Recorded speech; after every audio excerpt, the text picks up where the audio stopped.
బైడెన్‌కి ప్రత్యేకంగా ప్రజలందరికీ అతని మీద చాలా హేయభావంతో ఉన్నారు.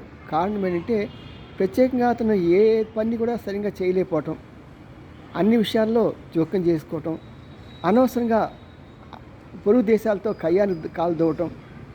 అసలు రష్యాతో కాలదూడాల్సిన అవసరం లేదు మనకి, అమెరికాకి.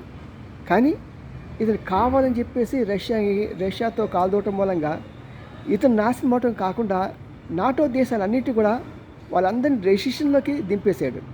ఇవన్నీ ఒక ఎత్తైతే, తన కుమారుడు హంటర్ బైడెన్ అనే అతను యుక్రెయిన్‌లో చాలా వ్యాపారాలు చేస్తున్నాడు. ఆ వ్యాపారంలో తనకి లాభం వస్తుంది అనే దానికోసం, ప్లస్ అక్కడ చాలా వరకు బ్లాక్ మనీ ఇతను స్వైపం చేస్తున్నారని చెప్పి ప్రజలు భావిస్తున్నారు. అందుమూలంగా ఈసారి బైడెన్ చిత్తుగా ఓడిస్తానని అభిజ్ఞుల వర్గాల పోగట్ట.